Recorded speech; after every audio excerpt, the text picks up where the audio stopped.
اعوذ باللہ من الشیطان الرجیم بسم اللہ الرحمن الرحیم وَإِنَّ اور بے شک من اہل الکتاب اہل کتاب میں سے یہود و نصارہ میں سے لمن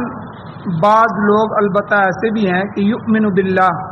جو اللہ تعالیٰ پر ایمان رکھتے ہیں وما انزل الیکم اور اس چیز پر بھی ایمان رکھتے ہیں جو تمہاری طرف نازل کی گئی وما انزل الیہم اور اس چیز پر بھی ایمان رکھتے ہیں اس کتاب پر بھی جو ان کی طرف اتارے گی خاشعین للہ وہ اللہ تعالیٰ کے سامنے عاجزی کرنے والے لوگ ہیں اللہ سے ڈرنے والے لوگ لا یشترون بآیات اللہ وہ نہیں خریدتے اللہ کی آیتوں کے بدلے میں ثمنً قلیلا کم قیمت اولئک اللہ کہتے ہیں یہی وہ لوگ ہیں لہم اجرہم ان کے لیے ان کا اجر عند ربہم ان کے رب کے پاس ہے ان کے پروردگار کے پاس ان کا بدلہ ہے ان اللہ سریع الحساب بے شک اللہ تعالیٰ بہت جلدی حساب لینے والا ہے سورہ آل عمران کی آیت نمبر 199 آپ کے سامنے تلاوت ہوئی ہے آپ نے اس کا ترجمہ سنا سب سے پہلے ربط آیات ہیں ان آیتوں کا پچھلی آیتوں کے ساتھ ربط کیا ہے گزشتہ درس میں اللہ تعالیٰ نے کفار کا ذکر فرمایا کہ اے اہل ایمان یہ جو کفار کی خوشحالی ہے ان کا وسعت کاروبار ہے اور اعلیٰ ذرائع ان کے جو آمد و رفت کے ان کے پاس موجود ہیں اسی طرح ان کی اچھی خوراک اچھی رہائش یہ ساری چیزیں کہیں تمہیں مغالطے میں نہ ڈال دیں لا یغرنک تقلب الذین کفروا فی البلاد اے میرے محبوب آپ کو ان کافروں کا شہروں میں آنا جانا تجارت کرنا مالداری یہ ساری چیزیں آپ کو دھوکے میں نہ ڈال دیں مغالطے میں نہ ڈال دیں اور اس سے آپ یہ نہ سمجھنے لگیں کہ کافروں کو جو اللہ نے مال دیا ہے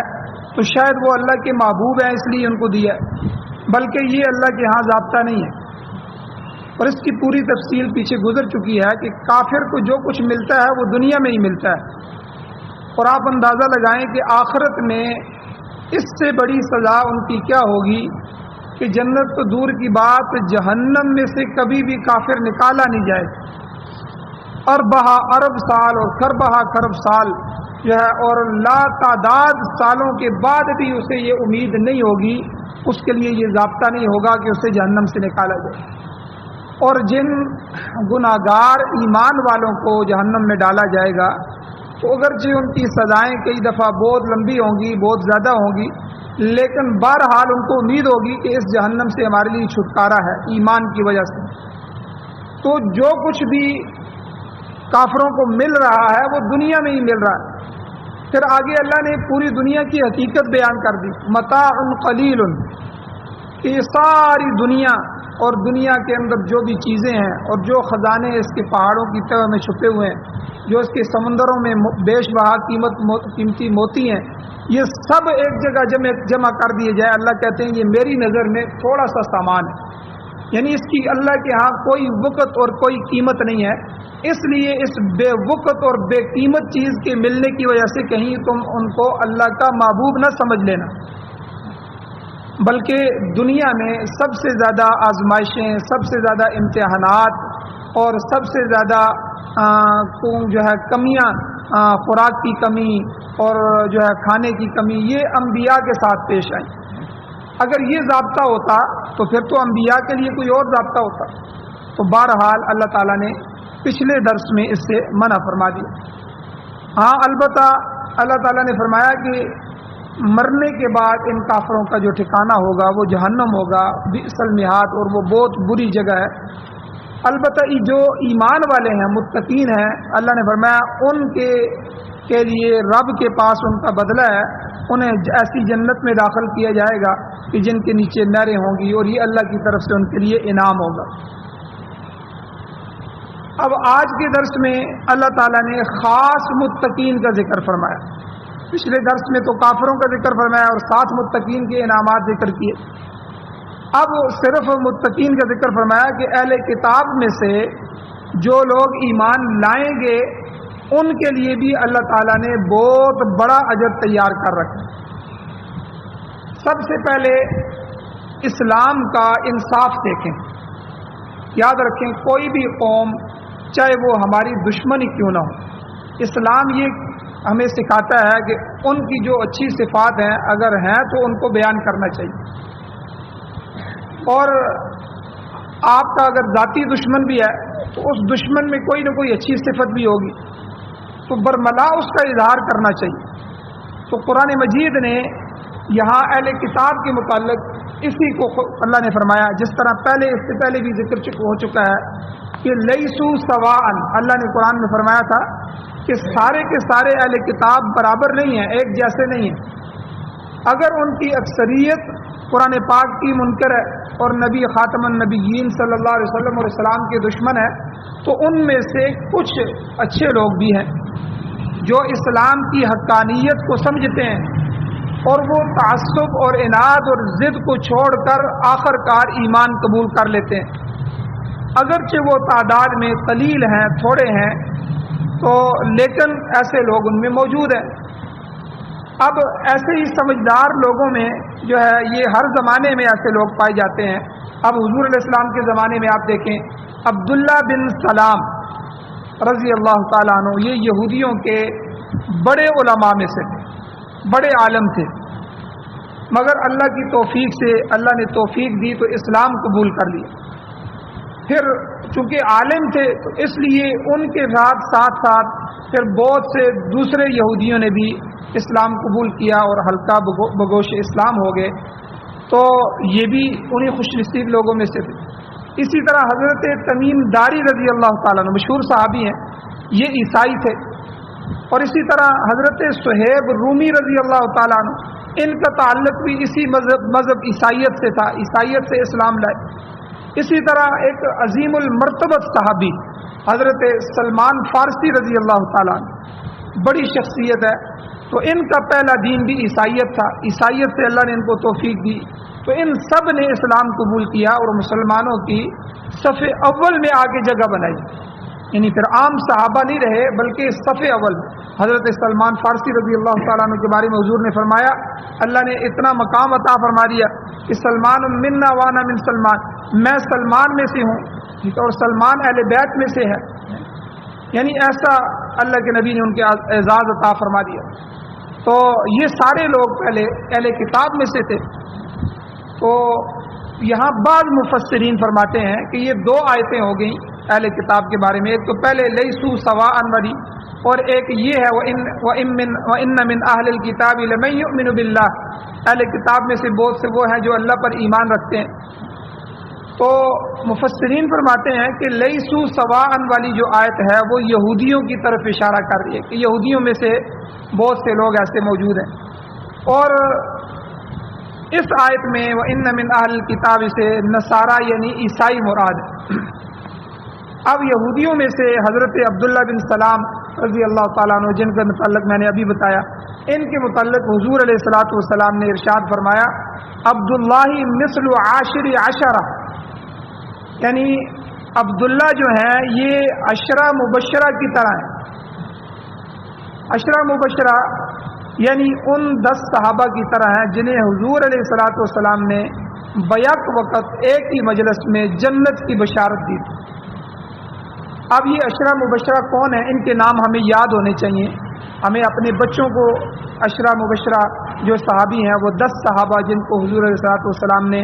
دنیا میں جنت کی خوشخبری دی تھی، ان کے نام ہمیں اپنے بچوں کو بھی سکھانے چاہیے۔ ان میں سے 4 صحابہ تو خلفائے راشدین ہیں، حضرت ابو بکر صدیق رضی اللہ تعالیٰ عنہ، حضرت عمر فاروق رضی اللہ تعالیٰ عنہ، حضرت عثمان غنی رضی اللہ تعالیٰ عنہ، حضرت علی المرتضیٰ رضی اللہ تعالیٰ عنہ، یہ 4 تو یہ ہیں، اور باقی 6 میں سے حضرت طلحہ رضی اللہ تعالیٰ عنہ، حضرت زبیر رضی اللہ تعالیٰ عنہ، اور حضرت سعد اور حضرت سعید رضی اللہ تعالیٰ عنہ، حضرت ابو عبیدہ بن الجراح اور حضرت عبد الرحمن بن عوف رضی اللہ تعالیٰ عنہم اجمعین، یہ سارے حضرات 10 حضرات بنتے ہیں، یہ 10 کو عشرہ مبشرہ کہتے ہیں۔ دوبارہ دیکھ لیں، ابو بکر و عمر عثمان و علی، طلحہ و زبیر، سعد و سعید اور ابو عبیدہ و عبد الرحمن، یہ 10 صحابہ ہیں جن کو ایک ہی مجلس میں حضور علیہ الصلوۃ والسلام نے دنیا میں جنت کی خوشخبری دی۔ تو آپ دیکھیں اس حدیث میں عبداللہ ابن سلام جو یہودیوں کے عالم تھے، مسلمان ہوئے، اللہ کے نبی صلی اللہ علیہ وسلم نے کتنی بڑی بشارت دی۔ کیا فرمایا؟ عبداللہ مثل عاشر عشرہ، کہ عبداللہ ابن سلام جو ہیں یہ عشرہ مبشرہ کی طرح ہیں،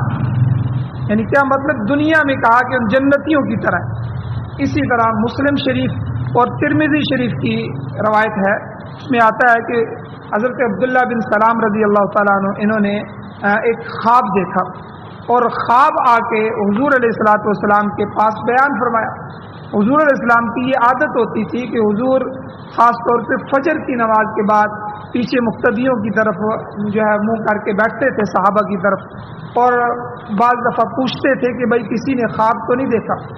تو صحابہ اپنا خواب بیان کرتے تھے، حضور تعبیر ان کو دیتے تھے، اس خواب کی یہ تعبیر۔ عبداللہ بن سلام رضی اللہ تعالیٰ عنہ نے اپنا خواب بیان فرمایا، تو حضور علیہ الصلوۃ والسلام نے خواب کی تعبیر میں فرمایا ان تموت علی الایمان، اے عبداللہ آپ کا خاتمہ ایمان پر ہوگا۔ تو یہ بشارت جو ہے حضور علیہ الصلوۃ والسلام نے شروع میں ہی عبداللہ بن سلام رضی اللہ عنہ کو سنا دی۔ تو بہرحال اسی طرح امام نسائی، امام بیضاوی رحمۃ اللہ علیہ نے حضرت انس رضی اللہ تعالیٰ عنہ سے روایت بیان کی ہے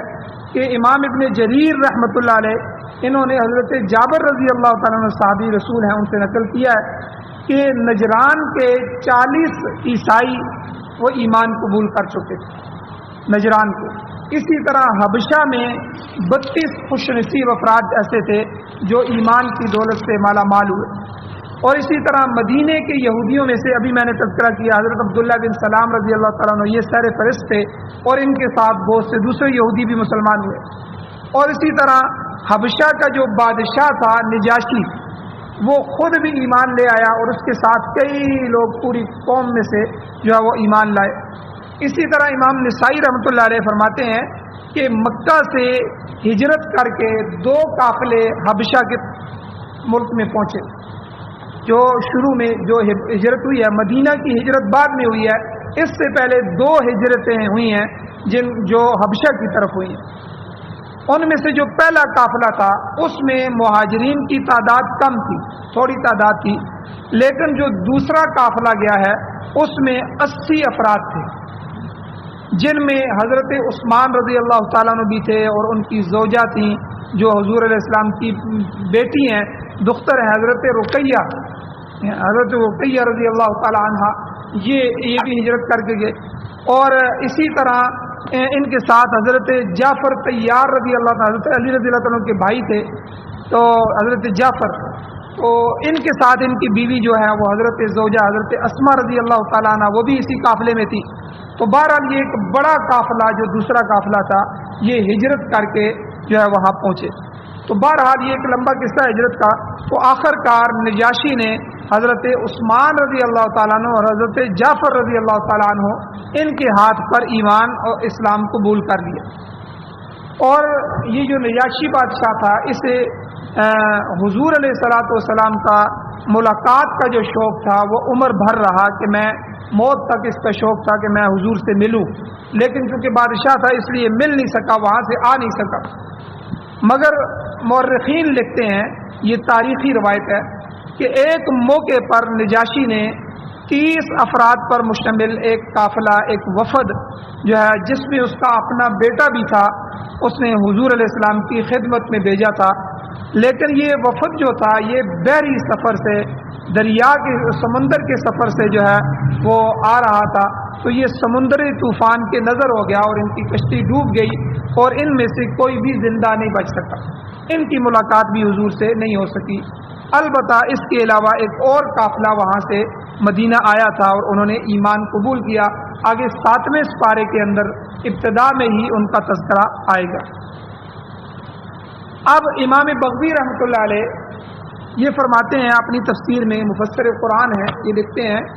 کہ نجاشی کی جب وفات ہوئی، یہ نجاشی جو مسلمان ہو گیا، بادشاہ تھا حبشہ کا، اب اس وقت وہاں مسلمان کوئی موجود نہیں تھا، کیونکہ یہ مسلمان جب ہجرت کر کے وہاں گئے تھے، بعد میں جب ان کو پتہ چلا کہ اللہ کے نبی صلی اللہ علیہ وسلم نے اصل جو ہجرت ہے وہ مدینہ کی طرف کر لی ہے، تو یہ سارے کے سارے ہجرت کر کے مدینہ میں حضور علیہ السلام کے پاس آئے اور حضور سے آ کے مل گئے۔ تو اس لیے نجاشی جب فوت ہوا تو اس کی وفات کے وقت وہاں کوئی مسلمان موجود نہیں تھا، تو اللہ تعالیٰ نے حضرت جبرائیل علیہ السلام کے ذریعے حضور علیہ السلام کو خبر دی کہ آج نجاشی جو ہے وہ فوت ہو گیا ہے، وہ صاحب ایمان تھا، لہذا آپ اس کی نماز جنازہ ادا کریں۔ چنانچہ نبی کریم صلی اللہ علیہ وسلم نے اس بات کا عام اعلان فرما دیا کہ بھائی ہمارا بھائی نجاشی وہاں فوت ہو گیا ہے حبشہ کے اندر، اور اللہ نے ہمیں اس کے جنازے کا حکم دیا ہے، لہذا لوگ جو ہیں وہ عیدگاہ کی طرف نکلیں۔ تو لوگ آگے، صحابہ آگے، دو بڑی بڑی صفیں حضور علیہ السلام نے بنائیں اور نجاشی کی غائبانہ نماز جنازہ ادا کی۔ بلکہ امام بغوی رحمۃ اللہ علیہ اپنی تفسیر میں لکھتے ہیں کہ حقیقت میں یہ جنازہ غائبانہ نہیں تھا، بلکہ اللہ تعالیٰ نے مدینے اور حبشہ کے درمیان جو موجود جتنے بھی پردے تھے وہ پردے ہٹا دیے، اور نجاشی کی جو میت تھی وہ حضور علیہ السلام کو نظر آنے لگی، اور اس طرح یہ جنازہ گویا کہ حاضر میت پر ہی پڑا گیا۔ تو یہ بالکل اسی طرح ہوا جس طرح مشرکین آئے جب حضور علیہ السلام نے جو ہے معراج پہ حضور تشریف لے گئے، تو معراج سے جب واپس آئے تو مشرکین نے حضور کو جھٹلا دیا کہ آپ نہیں گئے، آپ جھوٹ بولتے ہیں کہ یہاں ایک ہی رات کے ایک لمحے میں آپ یہاں سے جو ہے وہ بیت المقدس جاتے ہیں، اور بیت المقدس سے پہلے آسمان پہ، پھر دوسرے پہ، تیسرے پہ، ساتوں پہ، پھر آپ جنت بھی گئے، جہنم بھی دیکھی آپ نے، اور یہ سارے منظر بھی دیکھے، پھر آپ عرش پر بھی گئے اور آپ نے جو ہے اللہ کی زیارت بھی کی، اور پھر وہاں سے نماز کا تحفہ بھی لے کے آئے، اور پھر اتنے قرے بھی آپ نے پار کر لیے، اور یہ سب کچھ ایک لمحے میں ہو گیا، ہم نہیں مانتے۔ تو گویا کہ مشرکین نے جھٹلایا، اور پھر ساتھ انہوں نے ایک تقاضا کیا کہ اچھا آپ یہاں سے بیت المقدس جو گئے ہیں تو آپ ہمیں بیت المقدس کے متعلق بتائیں، اس کے کتنے دروازے ہیں، اس کی کھڑکیاں کتنی ہیں، اس کا صحن کیسا ہے۔ جب یہ مشرکین نے سوال کیا تو اللہ تعالیٰ نے ان کے جو ہے جواب دینے کے لیے بیت المقدس کو حضور علیہ السلام کی آنکھوں کے سامنے کر دیا۔ سارے پردے جو ہے مکہ کہاں ہے اور فلسطین کہاں ہے، سعودی عرب کہاں ہے، فلسطین کہاں ہے، تو مکہ میں حضور موجود تھے، مدینہ میں موجود تھے، تو مدینہ سے مکہ سے جو ہے وہ سارے پردے جو فلسطین تک تھے، بیت المقدس تک، وہ سارے پردے اللہ نے ہٹا دیے اپنے محبوب کے لیے۔ حضور علیہ السلام ایک ایک دروازے کو، ایک ایک چیز کو دیکھ رہے تھے اور دیکھ دیکھ کر جواب دے رہے تھے۔ تو امام بغوی رحمۃ اللہ علیہ فرماتے ہیں کہ یہ جو حبشہ میں نجاشی کا جو جنازہ ہوا تھا، یہ بھی اسی طرح تھا کہ اللہ تعالیٰ نے جو ہے حضور علیہ السلام کے لیے وہ سارے پردے جو ہے مدینہ سے لے کر حبشہ تک بیچ میں سے ہٹا دیے، اور حضور کو نجاشی کا جنازہ نظر آ رہا تھا۔ تو بہرحال اب ایک مسئلہ پیش آتا ہے کہ غائبانہ نماز جنازہ درست ہے یا نہیں ہے۔ یہ مسئلہ متنازع رہا ہے۔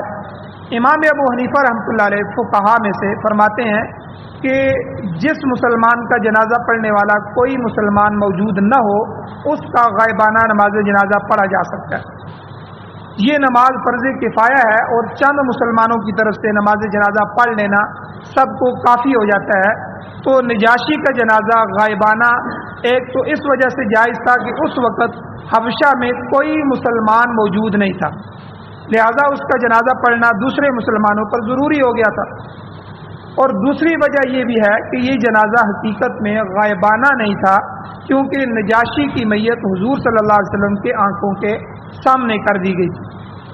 تو بعض حضرات اس واقعے سے، نجاشی کے واقعے سے، غائبانہ نماز جنازہ کا جواز نکالتے ہیں، مگر یاد رکھیں صحیح مسلک یہی ہے کہ اگر کسی مرنے والے کا جنازہ بعض آدمیوں نے پڑھ لیا ہو تو سب کو یہ کافی ہو گیا ہے، اب دوبارہ غائبانہ نماز جنازہ پڑھنے کی ضرورت نہیں۔ ہمارے علماء یہ مثال دیتے ہیں کہ دیکھیں حضور علیہ الصلوۃ والسلام نے نجاشی کے جنازے کے بعد پھر کسی کا جنازہ اپنی زندگی میں دوبارہ غائبانہ نہیں پڑھا. اگر یہ غائبانہ نماز جنازہ اس طرح مطلقاً جائز ہوتا ہر ایک کے لیے تو پھر حضور اس کے بعد بھی پڑھتے. بہت سے صحابہ عہد میں، بہت سے صحابہ حضور سے دور کہیں شہید بھی ہوئے اور فوت بھی ہوئے،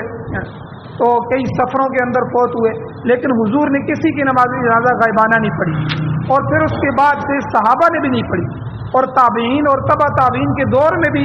پھر کسی کی نہیں پڑھی گئی. یہ اعزاز یا یہ خصوصیت جو تھی یہ صرف نجاشی کی تھی کہ اللہ نے اس کے لیے حکم دیا، اور پھر جو ہے یہ غائبانہ بھی اس طور پہ نہیں تھی کہ اللہ تعالیٰ نے بیچ کے جو پردے تھے وہ سارے ختم کر دیے. تو بہرحال یہ بھی ایک مختلف ہی مسئلہ رہا ہے، اس کی وضاحت بھی یہاں ضروری تھی. امام بغوی رحمۃ اللہ علیہ لکھتے ہیں کہ جب حضور علیہ الصلوۃ والسلام نے نجاشی کا جنازہ ادا کرنے کا اعلان فرمایا تو منافقین نے کہا کہ حضور وہ حبشی غلام ہیں، کیا ہم ان کی نماز جنازہ پڑھیں گے؟ یعنی حبشہ کے ہیں، کالے کو لوٹے وہ حبشی ہیں، تو ہم ان کے نماز جنازہ پڑھیں گے. تو حضور نے فرمایا وہ مومن تھا، ایمان والا تھا، اور ایمان لا کر اعلیٰ مقام حاصل کر چکا تھا. تو ام المؤمنین حضرت عائشہ صدیقہ رضی اللہ تعالیٰ عنہ کی روایت اور حدیث موجود ہے کہ صحابہ اکرام بیان کرتے ہیں کہ کافی عرصے تک نجاشی کی جو قبر تھی اس پر ایک نور جو ہے وہ دکھائی دیتا تھا، ایک نور اٹھتا تھا جو نجاشی کی قبر کی اوپر سے اٹھ کے جاتا تھا. اور فرماتے ہیں کہ نجاشی کا جنازہ پڑھنے پر بعض منافقین نے اعتراض کیا کہ دیکھو مسلمان کن لوگوں کے جنازے پڑھ رہے ہیں، مگر بعض خالص مسلمانوں کو جو تردد تھا، شک تھا، تو اللہ تعالیٰ نے حضور علیہ السلام کو خبر دے کر واضح کر دیا کہ نجاشی ایمان قبول کر کے مومن ہو چکے تھے. تو بعض مفسرین فرماتے ہیں یہ جو آیت ہے یہ اسی موقع پہ نازل ہوئی ہے، یعنی بعض مفسرین اس آیت کو اس واقعے کا شان نزول بھی کہتے ہیں.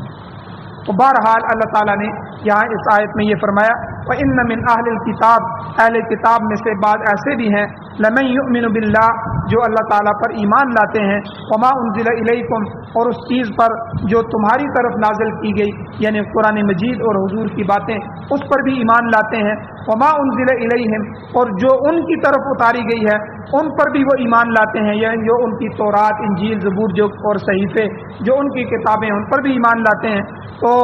یہ جو ایمان والے ہیں وہ اللہ تعالیٰ نے اس میں ان کے لیے وعدہ فرمایا ہے کہ اللہ کے ہاں ان کے لیے اجر. اور حدیث شریف میں آتا ہے کہ حضور علیہ الصلوۃ والسلام نے فرمایا کہ 3 آدمی ایسے ہیں کہ جو دوہرے اجر کے مستحق ہیں، جن کو اللہ دوہرا اجر عطا فرماتے ہیں. 3 آدمی. پہلا شخص وہ مسلمان غلام ہے جو اللہ کا حق بھی ادا کرتا ہے، اس کے حکم کے مطابق زندگی بھی بسر کرتا ہے، اور پھر اپنی جو دنیاوی آقا ہے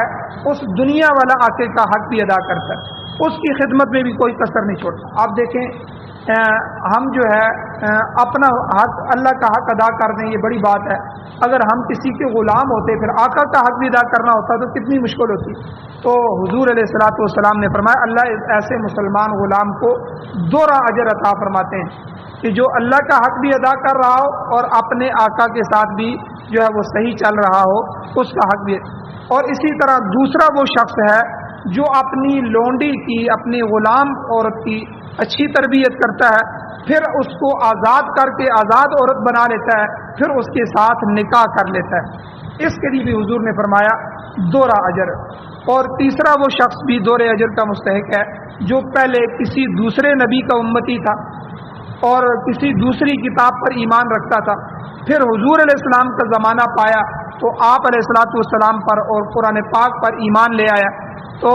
اللہ کے نبی نے فرمایا اس کے لیے بھی دوہرا اجر، کیونکہ پہلی کتاب پر وہ بھی آخر کتابیں تو اللہ کی تھی اور اللہ کی طرف سے نازل کردہ تھی، اور وہ نبی بھی اللہ کی طرف سے تھے، اس لیے ان پر جو اس نے زندگی گزاری ہے اس کا بھی اجر ہوگا. اور پھر بعد میں جب حضور تشریف لے آئے تو پھر پہلی کتابیں، پہلے مذہب سارے منسوخ ہو گئے، اب ان کا حکم باقی نہیں ہے، اب حضور پر ایمان لے آتا ہے تو اللہ تعالیٰ اس کو بھی دوہرا اجر عطا فرماتے ہیں. تو اللہ تعالیٰ سے دعا ہے اللہ ہمیں جو ہے وہ اس پر عمل کرنے کی توفیق عطا فرمائے. آمین. الحمدللہ رب العالمین والعاقبۃ للمتقین والصلاۃ والسلام علی رسولہ النبی الأمی الکریم یا اللہ ہماری کمیوں کو تئیوں کو معاف فرمائیے، درگزر فرمائیے، صغیرہ کبیرہ گناہوں کو معاف فرمائیے۔ یا اللہ قرآن و سنت کو پڑھنے، سننے، سمجھنے اور اس پر عمل کرنے کی توفیق عطا فرمائیے۔ یا اللہ سعادت والی زندگی اور شہادت والی موت عطا فرمائیے۔ یا اللہ جو پریشان حال ہیں ان کی پریشانیوں کو دور فرمائیے، جو بیمار ہیں ان کو شفا عطا فرمائیے، جو ایمان کی حالت سے اس دنیا سے جا چکے ہیں یا اللہ ان سب کی بخشش فرمائیے۔ یا اللہ قرآن و سنت کا غلبہ نصیب فرمائیے۔ پاکستان سمیت پوری دنیا میں قرآن و سنت کو بطور آئین، بطور دستور، بطور ضابطۂ حیات ہمیں نصیب فرمائیے۔ یا اللہ اپنے غضب اور غصے سے ہمیں محفوظ فرمائیے، اپنا رحم کرم اور فضل والا معاملہ فرمائیے۔ صلی اللہ تعالی علی خیر خلقہ محمد وآلہ وصحبہ اجمعین برحمتک یا ارحم الراحمین۔